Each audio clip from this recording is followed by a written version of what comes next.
Ladies and gentlemen, welcome to the Canadian Bowler After Dark. I am one half of your hosting duo for tonight, Daryl Fitzgerald. My co-host, someone you will know if you follow the page, is Luke Caldwell, just below. How's it going, Luke? Pretty good, Daryl. How are you? I'm doing well, thanks, man. It's great to be back on Facebook. We've been on YouTube exclusively for quite a while doing the Canadian Bowler show. But we'd like to do our After Darks on Facebook, hopefully get a new audience, and do this show, which is a casual show, something where we like to bring up topics and talk about interesting things that we think should be talked about by everybody in Canada and hopefully in North America as well, and give some information out to the world. I'll do a quick round of introductions just to let you know who's here. We've got two people from the United States. We're so thankful to have them here. We have Ann Nunes from, I believe she's out west. Yep. Ann, how you doing? I'm good, thank you. Hi. And Ann's got someone there with her. You can just see him on the edge of the screen. Bill, give a wave. I'm sorry? Give a wave. Oh, hello. Just below her, we've got Patrick Duffy. He's a friend of the show, someone I talk to even though I don't get to see him that much, recently anyway. Patrick, how you doing? Not bad. How are you? I'm great, man. Thank you. Skipping over to the other side, we've got Laura Seed. Laura is a Canadian player. She is part of the Bowls Canada board. She is a member of the Milton Lawn Bowling Club. She has played internationally. She has played at the Canadians. She has won a number of things. Laura, how you doing? I'm just great. Thanks for inviting me. It should be interesting. And just above Laura, we've got someone that he's been here before. We love him. He's the Beaver, Ryan Stadnyk. How you doing, Ryan? I'm good. Thanks for having me. Just wish a happy 4th of July to Patrick, Bill, and Ann, and all the American listeners. Have a great holiday tomorrow. Thank you. Really great for that. You're welcome. All right. Kicking off the show, we want to talk about the North American Challenge. It's something that we play here in, obviously, North America. And it's an event that I feel is underrepresented. Not a lot of people know about it, even in the countries that they're hosted. But I feel it's one of the best events that I've ever been to. It's a group event. It's Canada versus the US. I've met some of these wonderful people playing in the North American Challenge, and I've met a ton of people both in Canada and the US through this event. We've all played in it. Some of us had been administrators there as well, kind of managing teams or coaching teams. But I'll give a quick breakdown of what the North American Challenge is, and I'm reading it because I know I'm going to screw it up somewhere. So the North American Challenge is a bowls matchup between Canada and the United States of America. The NAC is played biannually in even years, with locations alternating between USA and Canada. The first being held in 1995, the tournament is sanctioned by World Bowls, so it is a World Bowls event, as an international event. Each country fields two teams. There's a Jarvis team and a Falcons team. Each team consists of 5 male and 5 female athletes, so that's 10 per squad, so that's 20 athletes per country. The teams are named after Dick Falcons, a legendary American bowler, and Graham Jarvis, a longtime international contender for Canada. The NEC is played over a 3-day period with 2 days of pre-event practice. 2 games are played each day, with pairs and triples played first, followed by singles and fours. There are 7 trophies to be claimed, and they are top men's Falcons, top women's Falcons, top men's Jarvis, top women's Jarvis, top combined team for Falcons, top combined team for Jarvis, and then top overall team for Canada or the US. The NAC was planned to be played in 2020, but it's been postponed indefinitely due to the COVID-19 pandemic, obviously. So, with that being said, I want to throw it out to our lovely panelists and I'll start with the U.S. side first. Patrick or Anne, what has the NAC meant to the United States, and also what has it meant to you guys as players playing in it? And you can go first if you like. Okay. I guess the NAC, that was the very first international tournament I ever got to play on. So I was there, you get your uniform, you're representing your country, and playing against Canada in a way is probably the friendliest international competition that we're going to get compared to anything overseas. You're either in your own country and you've got people around you, supporting USA, or getting to go up to Canada, seeing some of the great locations that we've been able to bowl in, and knowing it's like now we just have our team of Americans up there against the entire country of Canada. So it's really an honor to be part of the team, and at the same time, it's a good, strong, but friendly competition. So the U.S. has used it as a good way to get into some of the, some really good practice in for other internationals. Since the squad became a larger squad, we've also been able to have part of it being a development thing. So it's really helped USA Bowls develop. Yeah, I would agree with Ann. I would piggyback on that, saying it's a great introductory event to the world level, the world scale. I fortunately, both my times that I've played, I've been in Canada and Stanley Park in Vancouver and Regina, Saskatchewan. Supposed to play in a third one with Bill, but I had to back out in Milwaukee. Yeah, same as Ann. It was my first real event, and it was just an honor to go up to Vancouver and play. And it was just amazing to be in this. It's like every bowl was tense. But like Ann said, outside of the actual bowling itself, and even during my experiences, both teams joked around and there was a good camaraderie. But it was just a high quality, high caliber playing. I got to know a lot of friends from the Canadians and American side, developing friendships on that, and an experience I would never take away. And I think it's a great experience for introducing bowlers to the next level of lawn bowling, which I see Canada has done pretty well in the last two of them. It looks like the average age of the team looked like it was like around 30. We're lucky in America to get one bowler under 30. So I mean, you guys have done a pretty admirable job doing that. But it's a great event overall. I do feel that, I think we'll talk about it later, some tweaks need to be made to make it more interesting. But yeah, that's how my perspective on the NAC. So now I'll throw it over to our Canadian side. Same questions. What does it mean to Canada to have the NAC, and as players, what did it mean to you guys to actually play in it? Yeah, go ahead, Laura. I think pretty much what Ann and Patrick have said. It was my first real international event as well, and it's very intense because it's only 3 days, and so you're playing nonstop pretty much for the full 3 days. And that makes it interesting because a lot of times when you travel internationally and do stuff, there you have lots of lag time in between, like rest time and stuff. Here you have no rest, so you have to really work on your stamina. And played with. It's great to be able to play with different people that I would not normally play with on a Canadian team, because it's for people from all across Canada, not just where I come from in Ontario. So you get to meet different people and play with different people across Canada. And then, yeah, for sure, when you've got 20 people, 10 men and 10 women playing against 10 men and 10 women in the US, you get to play with a lot of different people. And I think it's been a wonderful experience and a learning experience for me when I've gone bowling. I've been here in Canada, and I've been once at Sun City. So I've gotten to see both sides. So it's really great competitive bowling.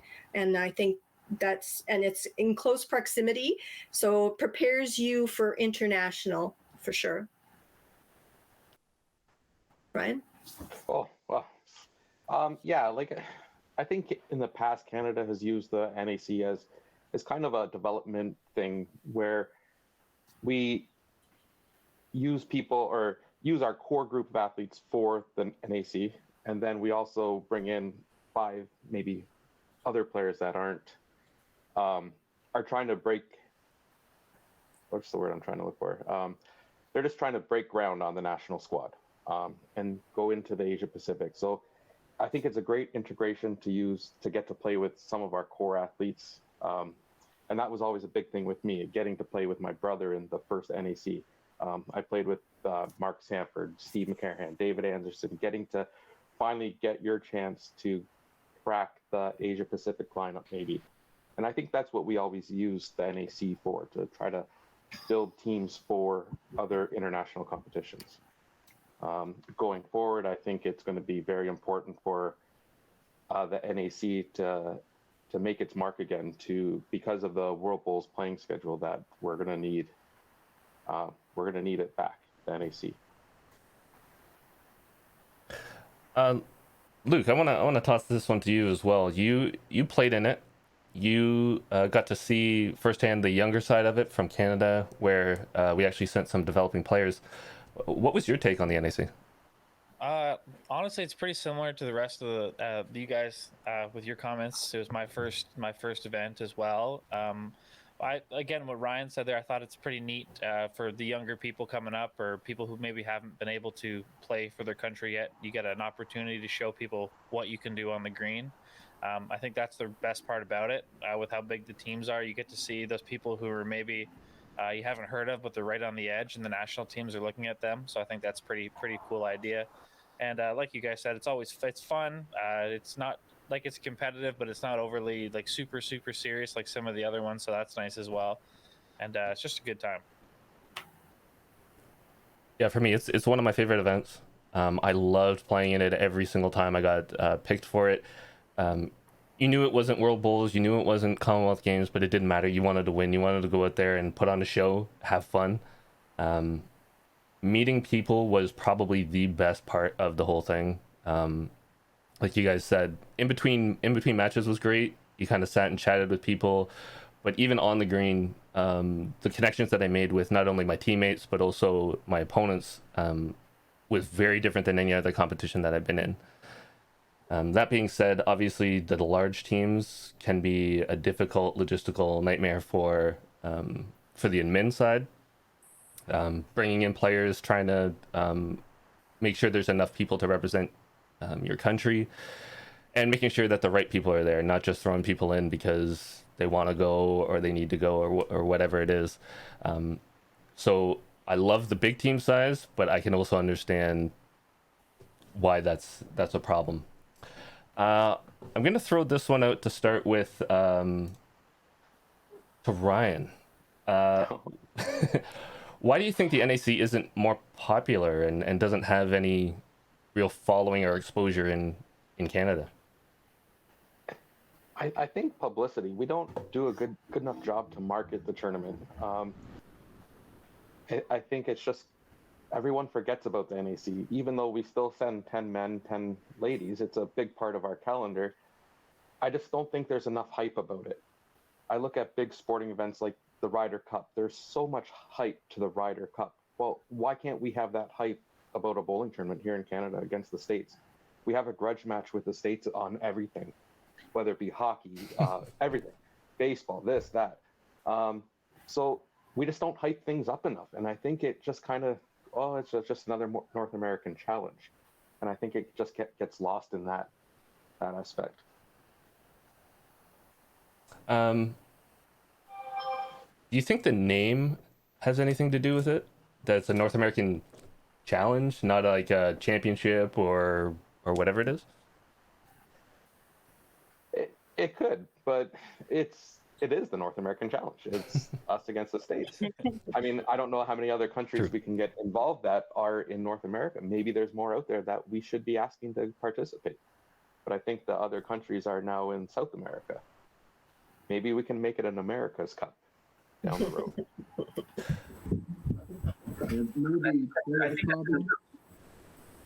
sorry, if I may, you guys have dominated it pretty much over the years, and so maybe from your side it doesn't seem as important as it does from our side. That's a fair point. Yeah, and you make a point of you. I agree with you, Bill. I think the U.S. really, really love this, and it's very important to them. And I remember specifically in Burlington when we played, and it was pouring. I don't know if were you there, Anne, or not. It was pouring rain, and the U.S. I think might have been close or something to be able to catch up on us or something, and they just did not want to stop. And I remember this because I was playing triples with Valerie and Lena from Nova Scotia, and we're all struggling to try to get the ball down the green, but Valerie, who's, if you know Valerie, she's like this little thing. She was the only one who could throw it down the green. So we would win the end, and she'd say, okay, I'm taking it long. And I said, Val, if you're taking it long, you better put your bowl down there. So they did not, we still managed to pull it off. But yes, the U.S. did not want to quit. They had a chance, and it's very important for them. And it's also very important for us too. And it was an interesting experience to play in the pouring rain like that. It's good. That was the first time I'd ever seen a ground sheet being used. I had no idea what to do with them, and I kept trying to drag it off the green, and nobody's helping. I'm like, what is this? Yeah. Us Northeast people know what ground sheets are pretty well. Yeah. I can't stand them. Yeah. So Patrick, why do you think it's not as popular in North America? I think something that's really going to help, and you guys did it beautifully. I think at the last championships you guys had, and very promisingly at the Cambria things that Ann and Bill had just won. There was great live streaming, and I think that's going to open up a whole bunch of avenues that we've never had a chance to do before. So I think just from that aspect, I mean, I don't know if bowls in person is a great spectator sport. I personally love it, but I don't know if the average person from the public would. But yeah, I think there could be a lot more done with the marketing. I think they purposely leave the NEC as vague as possible for the possibility of having more countries eventually do it. But I think I also heard there were talks of trying to make a international event for the Americas. So that is something that might be coming down the works also. So that might change it might end the NEC as we know it in years to come, but might make it better. America, from our perspective, we're so small compared to what you guys are. So we always saw you guys as the big brother. And like Bill said, I think overall, say it is 7 trophies. You've got how many times you've done it. You guys have probably won like 70, 80% of those trophies throughout the years. So we take it as a bigger thing, I guess, in a sense, because we really want to grasp one of those trophies once in a while. So at least in the lawn bowls community in America, I think it's a little bit more known than it is, I guess, per se, maybe in Canada. But yeah, I think the biggest thing going future forward is the live streaming. I think is definitely going to open up more eyes to this, and maybe sponsorship and lead to bigger things. I think live streaming is actually a really good point there, Patrick. Like, I don't know how many of you guys are on Facebook as much as I am, but when they have the World Bowls Tour stuff going on, there's always these wicked numbers of viewers watching it. And it's like these people, you read the comments and they have no idea what's going on. So even just having it out there for people to see is obviously going to help. And if the countries are throwing on the live streaming, you can boost a post for, what is it like, Daryl, like $20, and it guarantees you to reach over 1,000 people. So, I mean, it's pretty handy, and it doesn't cost a whole lot of money to get your post out there. That's fair. That's fair. A couple comments that came in.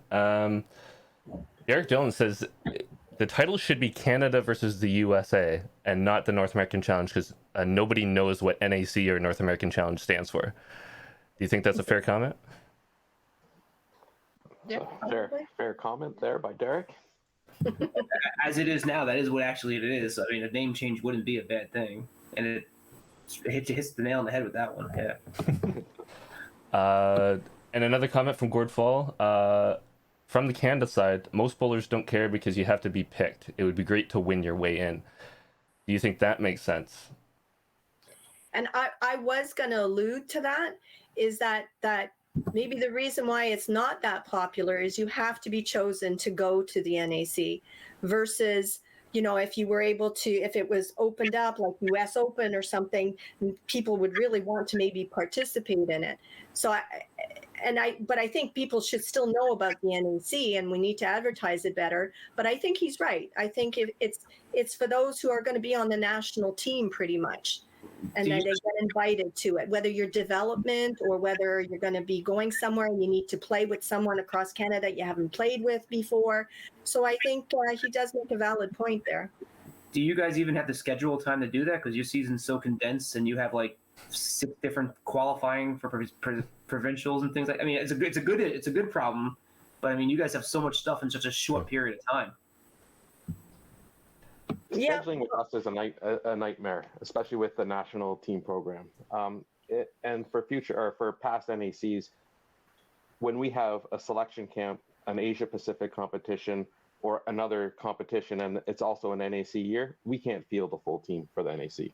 We can't. We always have to go to volunteers. So in those years where there's multiple stuff, we just can't do it. It's just asking too much of our athletes. So I think that might play a role in why it's not as popular as well. People say, well, why didn't I get selected to go, or why can't I go to this, or something along those lines. But how does it get selected? How do people get selected to go in the US? I think the same sort of thing. You put in your application, and we have a selection camp, and it's similar to for an Asia Pacific or World Bowls selection camp. But if it is, again, a year that there's going to be multiple events, it's, you know, here's this team, here's that team, and then they try to put together another 10-man, 10-woman squad, maybe without duplicating players. Yeah. But, yeah, it's definitely tough. It's logistically a nightmare when there's multiple events. Yeah, I think last year that was an issue. Right in 2020, I think you guys were going to something, and then there was like 4 events before the pandemic sort of screwed everything over last year. So I think that was an issue on the American side as well. Yeah, I think we had fewer internationals. I mean, with just World Bowls and no more Atlantic, no more Asia Pacific. So you'll still have Commonwealth games too, though. Yeah, we will have Commonwealth games, but I mean that void of not having the Asia Pacific is key. Now we have to have something. Yeah. And we gotta work it out and make it better, make it an event that everyone wants to go to. So I don't know how we do that. So I think we've already touched on it. Probably now more than ever is a good time to make or think about changes, whether it's name, format, all that kind of stuff. Based on the format the way it is today, do you think that's a good and sustainable way to do it? I know for me, my personal pet peeve is the scoring. I stay away from that because it's like trying to dive into the matrix and figure out what points are going where. But what do you guys feel like? What kind of changes should we be looking at for making it a better event? I guess I'll start it off. Like I know on the last podcast that I had with Mike, we actually talked about this, and we talked about the team size and how he thought maybe we should be making the teams a little bit smaller so countries have an easier time fielding those teams, as opposed to bringing in, like we said, volunteers from outside of the national team programs. But my counter argument was to that is, what do you do with the format to make it last 3 days if you're only having 5 men and 5 women compete? Because you could pretty much have that done in one day if you really wanted to, if you kept it the same format. So I'm just curious what you guys think about that. I get it. I would almost be on a little bit of the opposite end of the spectrum, since especially we lost the AP and the Asia Pacific. I would almost my pet peeve was annoying was, we played at 2 teams, the Falcons and the Jarvis, and then you got paired up again to play the same team again in the 3rd round. I would almost, now that this is trying to be a bigger event, do 3 groups of 5 of each, and it's that way you play ABC, and that way, and I think we should be able to field teams for that many people, and that might, make the C team the team that I think you alluded to before that wants to break through on the national level, So you have almost like a hierarchy of the A, B, and C, but it definitely would make the tournament last longer, and I think it's getting more people involved. Could you also invite another country? Oh yeah. Like it, if we've lost those other competitions, make it bigger than just North America. I don't know. I'm not sure how that would work, but We have Argentina, I think. Is it Argentina or? Yes. Argentina, Brazil. I mean, there are a lot of South American countries that could be invited, and Mhm. I mean, it could eventually become a North American versus South American challenge. That would be great. but it doesn't have to be North American. Can it be Scotland, England that comes to visit and stuff?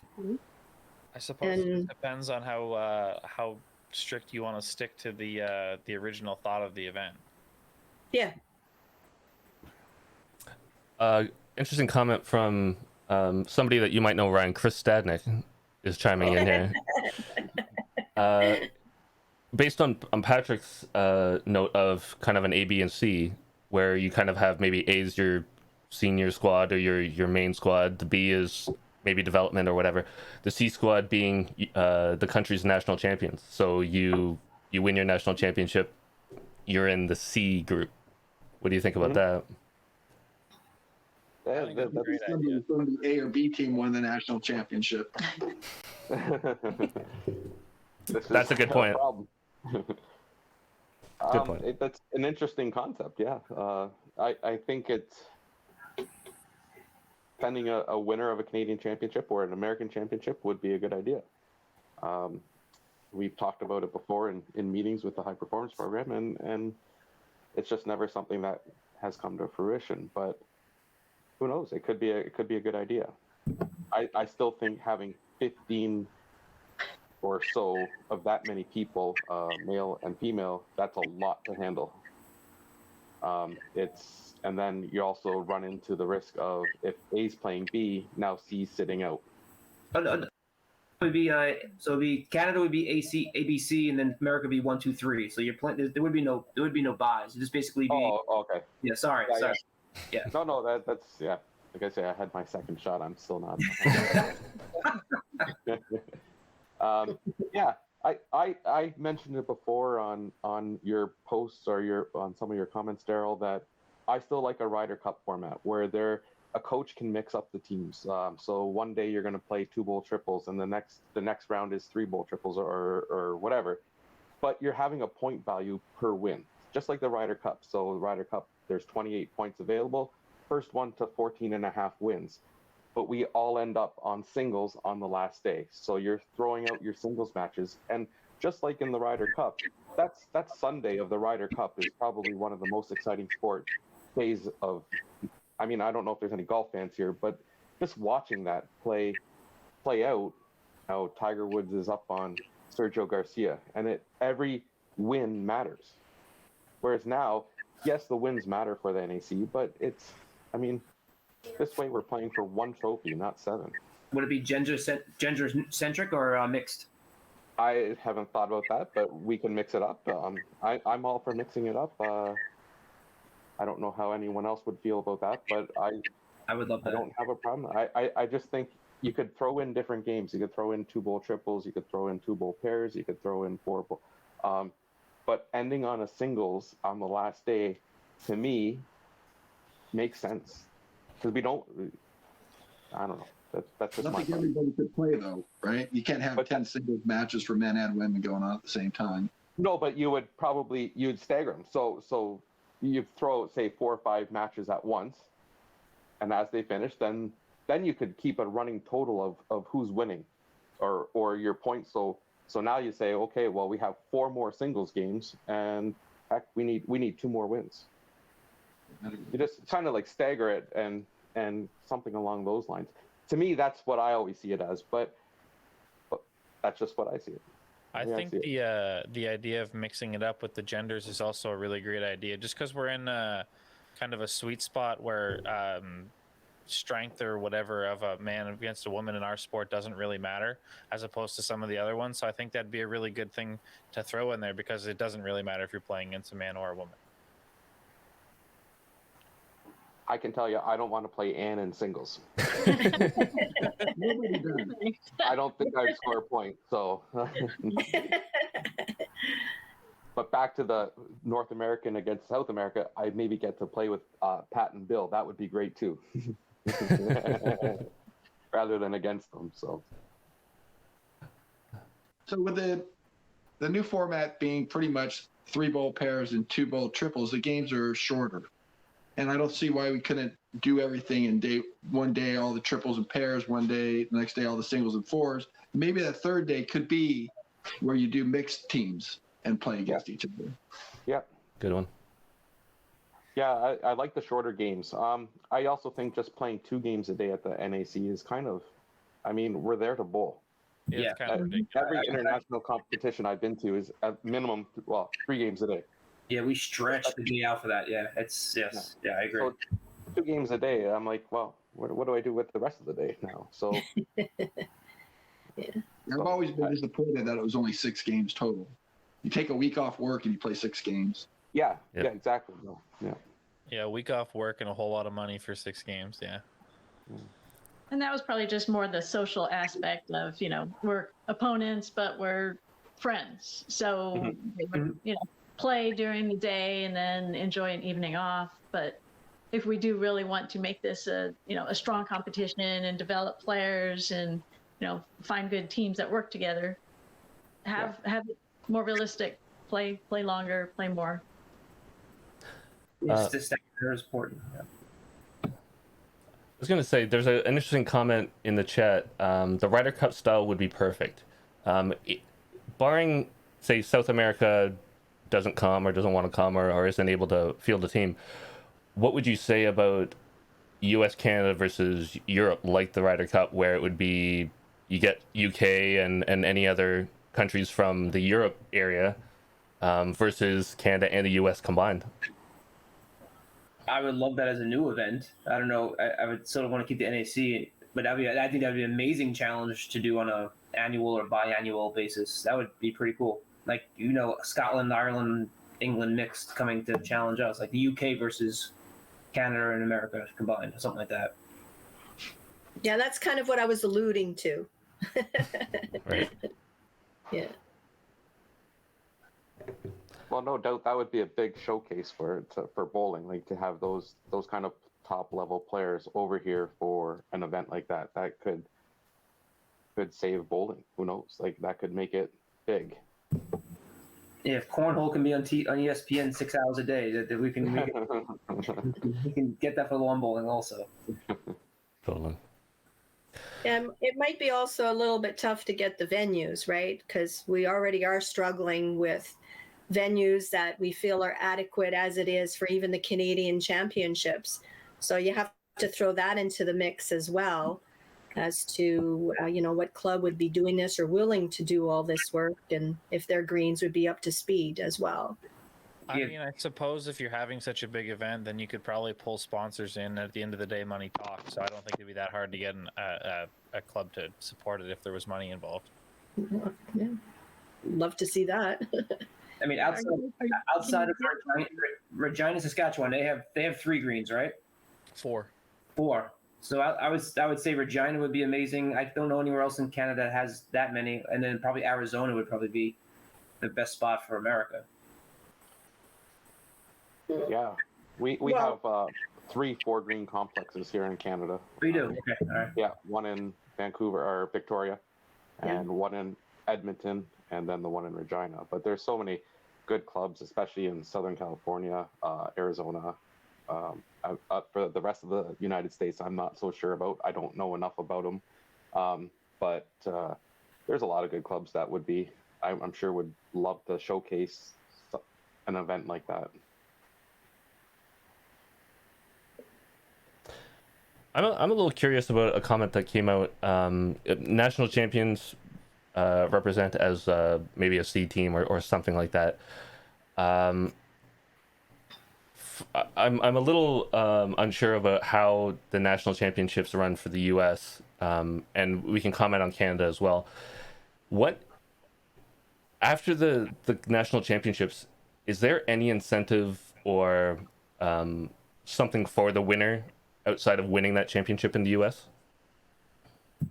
You want to go first, Dan, or?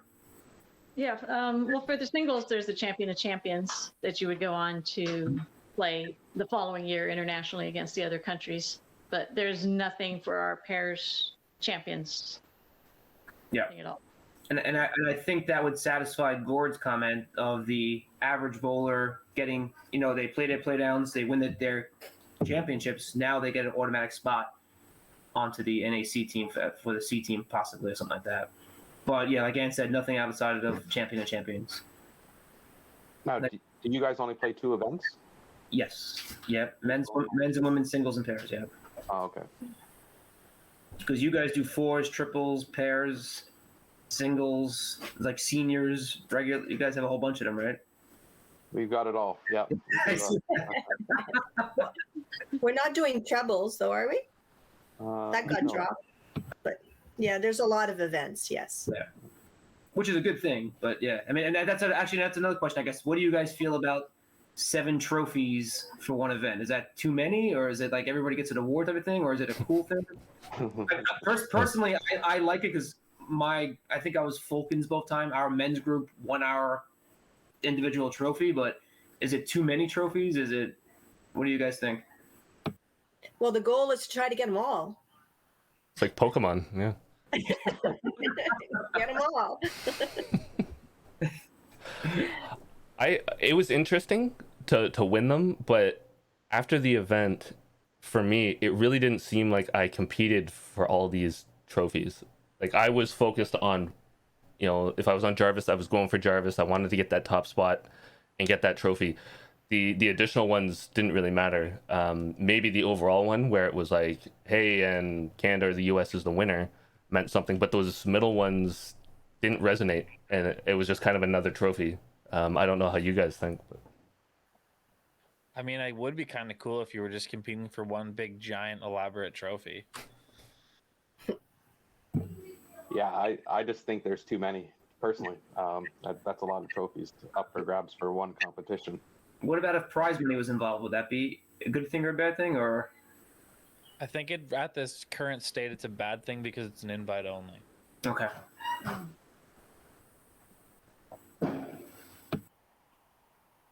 That's So true. who's in charge of making these changes? So I have heard there's going to be a discussion between our Bulls USA and Bulls Canada to start talking about changing up the format. And I don't know which direction they want to go, making the group smaller, making it bigger, or, every year.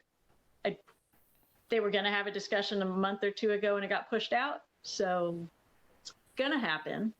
I don't know how, ordinary people can weigh in on, what should we do?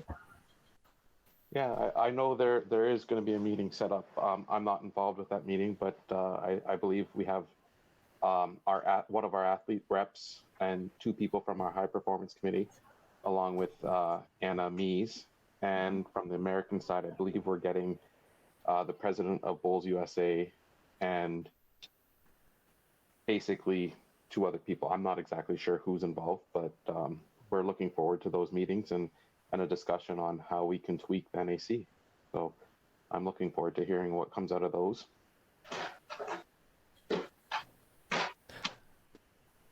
Now, as far as the NAC goes and the participation in it, I know as a senior squad member when I was with Canada, I loved getting selected for it and going on. For the average player, do you think it's too far out of reach for them to really think about it, considering it seems almost like a grassroots kind of thing, Canada versus US? It's not a world competition. It's more of a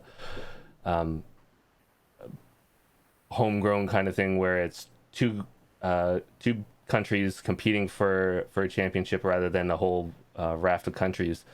Do you really think that it would be more beneficial to have some sort of opening up or qualification to actually get people involved in it.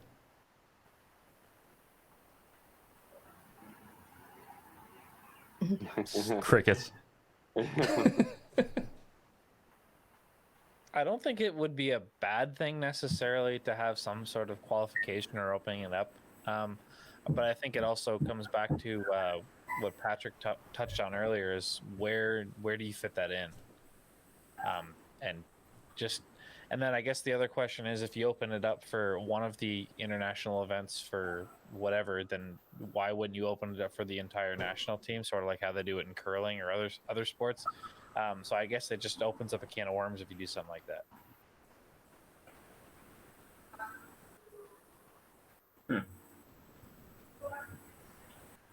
So in the U.S., anybody's allowed to apply for the national team. You do have to submit your resume and all, but if you go to camp, you get looked at by the selectors, you have a good showing, and that's everybody's hope. Your first start will be out to the North American Challenge. Right. So, anybody, in theory, anybody could go. I guess my thought was, and I'm sure a number of us can attest to this. Selection can be a very contentious process, right? Whether you make it or you don't, whether you're a selector selecting people, there's always debates and arguments and stuff that goes along with that. Would that do anything to help look at it and say, hey, there is another avenue to actually get some international experience where otherwise you have to go to like a US Open or some other competition that is wide open, like the Australian Open, which would be super expensive just to get international experience? I don't know, Daryl. I think that with our high performance program, we have the development squad and the senior squad. We need tournaments like this to develop our athletes. So opening it up to other players kind of takes away from their journey. They've sacrificed to be on that team for 2 years. They've paid money, they've done selection camps, they've done the training, they've done all the other things that we asked them to, and we ask a fair amount from our athletes. So to take it away from them to have the chance to represent Canada at North American Challenge, I think that's not fair for them. And we need to develop our athletes. We need to develop our development team. So I think it's a great chance for both of our squads to play in the NAC. Out of curiosity, if you guys know the numbers or not, how many, so say the next NAC is coming, what do you guys forecast, or what has it been historically, where how many men and how many women actually apply or show interest that they want to go? Is it like something insane, like over 100 men, or how is it? Because we only open it up to our national squad. Okay. So we we'll write a letter asking them for if they want to participate in North American Challenge. Now, like I said before, when there's multiple events going on along with a selection camp, we struggle to get that interest of play because we're just asking too much of them. So in past, I think in the last NAC we had, we struggled to get 10 applicants for the NAC. Okay. But on a different note, the years that we don't have anything going on, we usually get our full team, and we have to go through a selection process to pick our 10 females and 10 males to go. So yeah, I think it's a little bit of a lesser issue in America because if I had to just throw numbers out there, I would say maybe the selectors have to choose between 30 men and maybe 25 women to get to that team. I can just imagine the process is probably a little bit more arduous for you guys. But because anybody can apply, like Ann said, and you just submit a resume, and then you can go to the camp. That definitely boosters you a little bit. But if you don't go, you can still hypothetically be considered. Mm-hmm. But yeah, in terms of reaching that everyday bowler, of doing it like sort of like what Gord was trying to say, or the really good tournament bowler that feels he's not getting represented on the team. I mean, I do like the of having winning your way into it, as opposed to it's sort of having your cake and eating it too. You can have the selective group, and the people that won their way on, and it gives two different avenues, and I just think it opens up a little bit more and gets more of the populace involved, but I know it can be tricky. Politically, it can be very tricky. Ryan, correct me if you remember. I can't remember for sure, but I remember a while back that if you won like WOBA pairs, you got to go to camp. That is correct. If you won something else, you got to go to camp. So that's kind of what like Patrick was talking about. But then we stopped doing that, and I don't really know why, but we had that kind of a system at one point.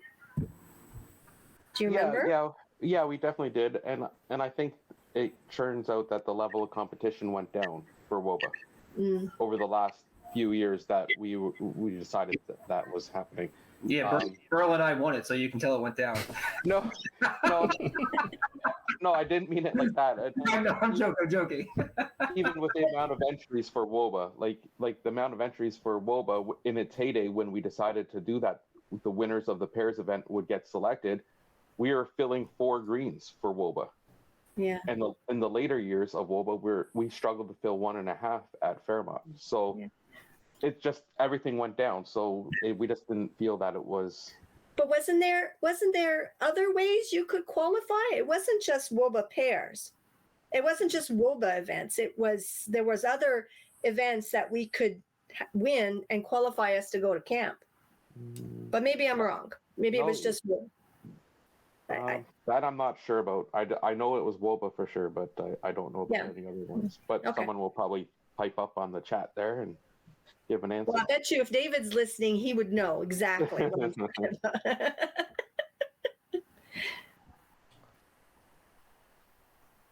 Yeah, there's a couple comments in here, not on that point, but some of them say, I agree this event should be a great event to get our national team experience.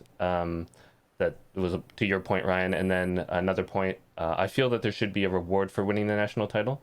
Many sports send their champion to the Worlds or something else, at least offer them a place on some international event. If they don't want to go, fine. You have national team members, or could even look backup runners up. So some interesting comments, mixed. Ryan, Chris piped up again. You said BC pairs. Might have been one. Not do anything? No, I think Does he's just. My brother not do anything, or what? Is he just sitting there doing? It could have been a BC pairs week that the winners got to go. And DA Bowles, who Laura might know, Pacific pairs at Juan de Fuca might have been another one of them. That's probably the same event my brother's talking about. I think so, yeah. I was thinking about this. So if you had people winning their way on to make a team, and you had people being selected to go on, wouldn't that be like the ultimate either vindication of either the selected team beats the people's pants off, or the other way around, they beat the squad that was selected out of there, and they're saying, we told you that the people that win our events are the best.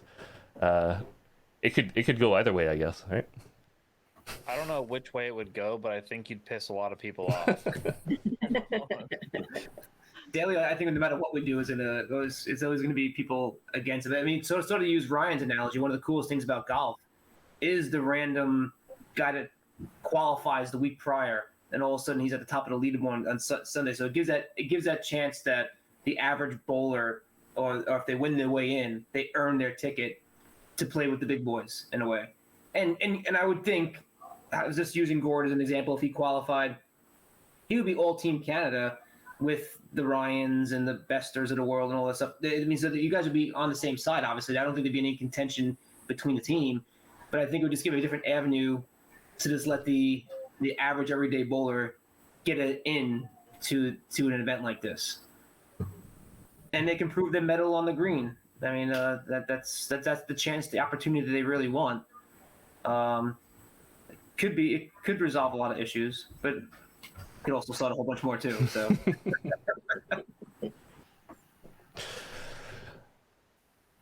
So,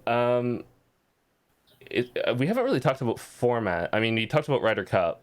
Is there any other formats that would make sense for the North American Challenge? The one right now where you're flip-flopping and you're playing people again, you're getting points to fill that chart to figure out where you're going to fall. I think probably should be changed if it were up to me. But other than the Ryder Cup, is there something else that you think would actually slot in nicely, like taking a normal World Bowls 5-man team kind of stuff to put in?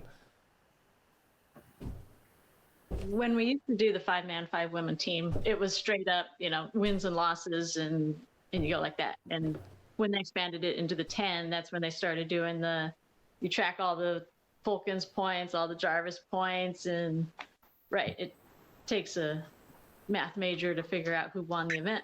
And I think it's even had some wrong numbers in spreadsheets before, and weird things happen, and no one can prove it. But there's got to be an easier way. I would hope it doesn't necessarily mean you have to shrink the squad in order to figure it out, but maybe just back to an overall U.S. or Canada, who won one trophy, like you said. The only question I have about how it was run originally was, did they still run it over 3 days with just 5 and 5? Okay. Yeah, it was the 2 games a day. Still, you would play pairs. I guess 3 games of pairs or pairs and triples, for 3 matches, and then the singles and fours for 3 matches. I sort of like Bill's concept that I think you said before, where it was men and women separate first 2 days, do their thing, and then the 3rd day sort of mix it up and just do triples and pairs. That way, that's the most mixed possible team you can get, and just have a 3rd day that way. Yeah. Or increase it to 4 days. Nobody says it can't be 4 days, and then throw a round of singles in too. I mean, it can be all kinds of. Yeah, it definitely needs to be tweaked. I hated playing like 6 games over 3 days, and then you went up playing 2 of those teams twice over those. So it got awfully repetitive. I mean, granted, they were good, usually high quality caliber games, but you want to play different teams at every game if you can. Yeah, I don't know if you want mixed pairs in that, because the whole point might be that you're trying to develop your women's team and your men's team, and then you're doing mixed pairs. I mean, it might be fun, it's fine, but I remember being at a camp where we just played mixed pairs, and I couldn't figure out what the point of this camp was if we're playing mixed pairs. But that's if you want your focus of the NAC to be to develop some of your players. There's no international events that are mixed pairs, is there? I mean, at the end of the day, Laura, if you're sticking a female skip with a male lead that your team wants to develop, it's no different than playing me with a male skip against another team of male skip and lead. Okay, good point. That's a good point. Yeah. As development, for sure. Yeah. Exactly. Yeah. I think it's unfortunate because I think Don Caswell had something lined up, a tournament for this year's NAC, or the one that got canceled that was supposed to be in Windsor. He had I don't know if it was a mixed tournament set up for just the players of the NAC and he had a good sponsor for it. So it is unfortunate that it did get canceled, because it was going to be either played the day before the NAC or the day after. So that would have prolonged competition for one more day. But I don't think there's a reason why we just have to look at 3 days. Right. Any international competition you go to is at minimum 2 weeks long. Not saying that the NAC is going to be 2 weeks long, but if we go 4 days, you play more, you're developing your athletes more. So yeah, why do we have to stop at 3 days? Mm-hmm. Totally fair. So we're coming up to time, but I wanted to throw one more thing out there to ask both sides. Based on the last NAC and the US beating Canada down in the US, I'm curious to know what the significance of that event and that win meant for each country. So obviously we've touched on it, where for a long time Canada had won a number of events in a row. For the US, what did that win do you think meant for your country? I think personally it was huge. I don't think we had actually swept an NAC since, I mean, I played on it in '98. That was the first one, and we were still a 5-person, 5-man, 5-woman squad. That was probably the last time we actually won everything. So it's been a while. It's been a very long while. And I've been to a lot of award ceremonies where it's in the winner is Canada, and this one is Canada, and this one, we may win an odd one here and there, but to actually win them all, it did mean a lot. Yeah. I wasn't at the last one. I believe Ann played in that one, the last one that was played, but it was sort of hopeful in a weird way. I mean, we're so used to Canada sort of dominating this thing. I didn't know about Ann sweeping back in the late '90s, but it was sort of It was surprising, but in a good way, and but also to see how well that young team played from Canada as well was also a good thing of things to come about, that you guys are doing the right thing by bringing the youth and keeping the sport alive. So I mean, I don't think that was a little bit of solace from coming from that loss, that this team of 20 young kids, for the most part, held their own pretty well against some of our country's best. Yeah, I mean, I think, like I said, I think if I just had to throw a number out there, I think Canada's probably won 80% of the trophies over the run of this whole thing. So, I mean, in the 2 times that I've done it, where I know my little group of 5, we won our thing, and I think we won like the overall Falcons at one of them. Are, again, it gets very confusing, but we take every one of those little victories, with pride. It seems so rare, but yeah, I think from the last one that was run, I think it was just twofold. It was great for America because we swept, but it was also really good to see Canada just have such a great young team that held their own really well. And I think it was a great introduction for them. I would agree with that 100%. Laura and Ryan, what do you think that loss, and probably one of the biggest losses that we've had in a while for Canada, what did that mean for our country? Well, I wasn't there, but I've heard nothing but good things about the team that we sent. They held their own to some of the top bowlers in the States, and I'm very proud of that. It looks like our program is going in the right direction with the youth, and they played well. I'm proud of each and every one of them. It is disappointing that we didn't come home with some trophies, but you're not always going to win in sport. So as long as we can take something home, what they did right, we can learn from that. We can learn from what they did wrong. And with our coaches that were there in place, I'm sure our athletes are on the right track to their next international competition. They'll learn from the NAC. So yeah, I was proud of each and one of our athletes that went. It's always good to get to eat a humble pie, right? So every once in a while, you've got to take your defeats because you can't win them all. So it just means that next time we see the U.S., we'll just be fighting even harder now.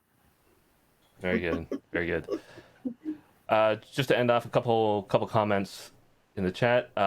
Mary Spieth says she loves the 7 trophies, and they are all in the United States right now, just to make that clear. Emma Boyd says under 25 worlds play mixed, and that's the only one that she thinks actually plays mixed internationally. And I think that's actually true as well.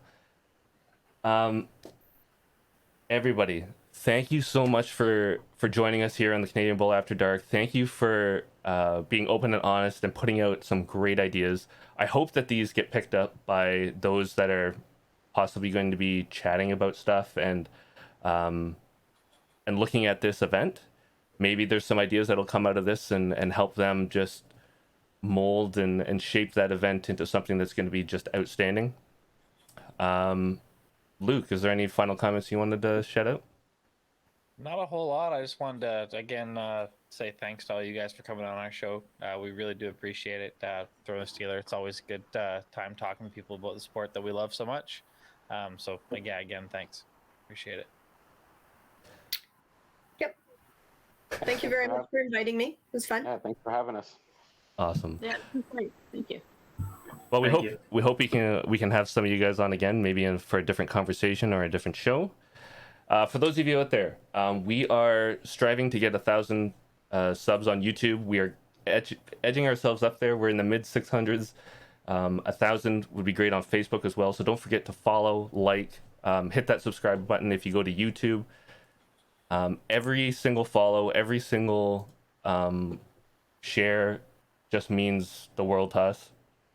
And with that, thank you for joining the Canadian Bowl After Dark.